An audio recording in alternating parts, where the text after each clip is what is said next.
Right, welcome to the channel, ladies and gentlemen. I did a video not too long ago, leave a link above, on the HEAV, which was like a brand new vehicle in Godzilla vs. Kong. It was part of some playset, basically. It's the Hollow Earth anti-gravity vehicle. And we now seemingly got some new information about it, I guess. Really, all we now know is that it's part of a bigger set, which features a skull crawler, and there's some sort of indications about that, but then also some other people, some YouTubers, which I would say have some decent sources, have also indicated that they, know what the purpose is. So that's what we're going to be looking at today. Anyway, hope you're all well. Me and my squeaky chair, and Mjolnir. Hope you're all having a fantastic weekend. Let's get into it, right? So with the entire Godzilla vs. Kong line of toys from Playmates slowly being rolled out, we were able to tell you earlier a little about the HEAV, the Hollow Earth anti-gravity vehicle. Now, I really like the look of this. I think it shows promise. I think it shows a step forward and a leap in technological sort of prowess for the universe. I think it goes one step further into explaining how, we get from sort of Godzilla King of the Monsters, to this, and in each step of the way there are technological leaps. Now I'm not going to say that those leaps make an awful lot of sense, but each time there's a technological leap, they sort of build off of the other. Now this one I'd say builds off of the Argo and the underwater base and things like that, and I like the look of it. Now, there was an upload by High Flyers Tag Team. I've never heard of these people before, but apparently they talk quite a lot about Godzilla and the Monsterverse. Now, they just showed like the larger image, right? Which we were all discussing, which is, the skull crawler here. So this one here is where the HEAV is. It's here. This is the HEAV.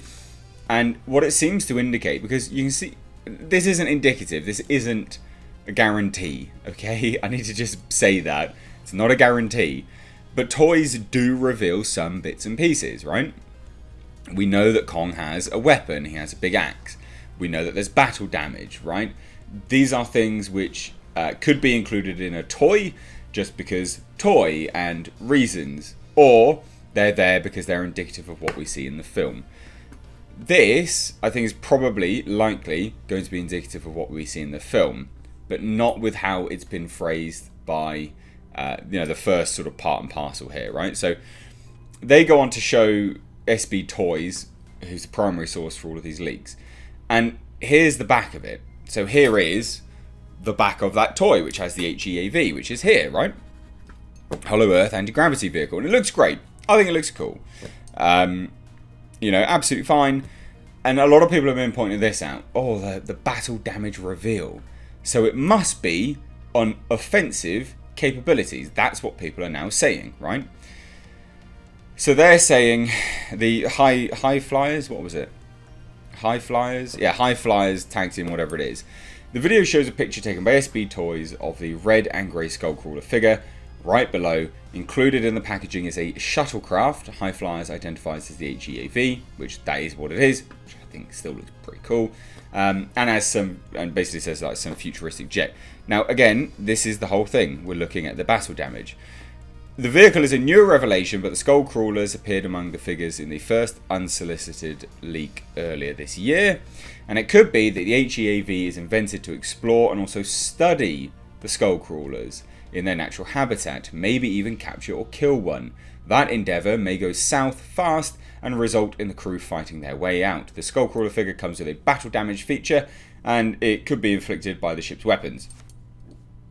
I don't think it's got weapons, right? Hollow Earth anti-gravity vehicle sounds more like a tool, tactical sort of. It's a tool, isn't it? It sounds more like an industrial item, not a tactical, offensive, militaristic item. So a lot of people have been saying, yep, absolutely, that confirms it. It's going to go on a rampage, going to go kill some skull crawlers. I don't think so, because they're sets. I think they pair up. So obviously the skull crawler will go with a Kong and Godzilla and so on and so forth. I think it's them that are going to inflict the damage, and I think it'll be a case of the HEAV is designed to explore the natural habitat, absolutely, because it's paired up with the Skullcrawler. But I would imagine as part of, again, how Playmates do their sets, they come out of the Hollow Earth, they're being chased by the Skullcrawlers, bum, you know, Kong's there, or boom, Godzilla's there, and then they fight. That's how they're going to recreate it, and that's why they have the battle damage, because they're looking to pair it up to sell more of the figures. That's just marketing, isn't it? So the Skullcrawler figure comes with a battle damage feature. It could be inflicted by the shipped weapons, if any, or Kong with an assist from his axe, or Godzilla might be the one to unleash his wrath. I reckon it's going to be Kong or Godzilla, of course it is. Now Godzilla might also unleash his fury on a radio tower, which is an accessory of one of his figures, which is here. And again, yeah, probably, but just because this one's paired up together and it probably works in terms of the film and it's actually a scene, it doesn't mean that every single other one is as well. But who knows, right? Who knows? Now Dangerville, I like Dangerville, good channel. They have commented on bits and pieces of the HEAV, which kind of aligns up with what I think it is and what I think is just logically sound with the HEAV. So they go on to say, Dangerville theorised that the Kaiju King attacks a monarch or military facility and uproots a tower to use as a weapon against Kong. Dangerville also commented on the HEAV and makes it sound like there won't be any offensive properties among the ship, the anti-gravity vehicle. The YouTube channel's sources tell them that the vessel is merely an expedition vehicle that will examine the Hollow Earth, uncovering the history of the Titans, and learn more about the planet. The first wave of figures, some of which are available now, might be the last spoilers we get from the toys for a while, and High Flyers tag team added Playmates is likely to save the release of any figures with heavy spoiler material for 2021. That makes sense anyway. As the calendar moves closer to the May theatrical premiere, that probably includes the Warbat, which I bloody hate that name.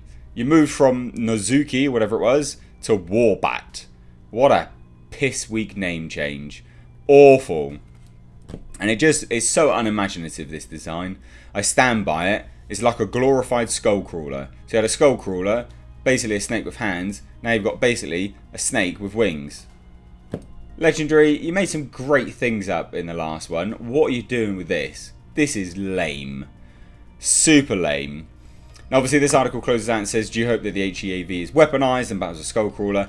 Any thoughts on the other spoilers and toy features? Look, what do you guys think? Like, because for me, right, I firmly think that this battle damage here, I mean, it's literally the size of the HEAV. I mean, look at it. HEAV battle damage. That is not, we've seen the damage that they can do and that Kong can inflict on them. That is not going to be inflicted by this tiny little, you know, ship thing, is it? Let's be honest. That's not going to happen. And it might be, like, I could be wrong, FYI, I stand by all of this, you know, I definitely could be wrong. I would just be really surprised. And, yeah, they didn't have a lot of offensive weapons.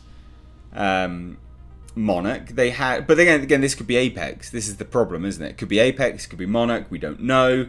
But there you go. That's my thoughts. HEAV, probably just an exploratory tool, more than anything, a bit of a scientific research. I mean, Hollow Earth anti-gravity vehicle. It doesn't ring.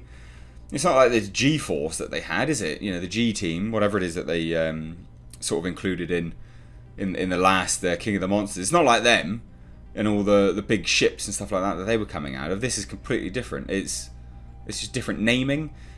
So what do you guys think? Let me know down below in the comment section. If you are new here, please do hit subscribe. You can stay up to date on the world of pop culture movie news by hitting the bell notification icon. I did a video earlier which I am going to promote a little bit. It's linked above, which is basically some brand new news on the Hellraiser movie reboot, not the TV series. It is specifically the movie reboot. I've heard a lot coming down the grapevine about what they are doing. They're having meetings and things like that. I know kind of roughly what they're going to go with.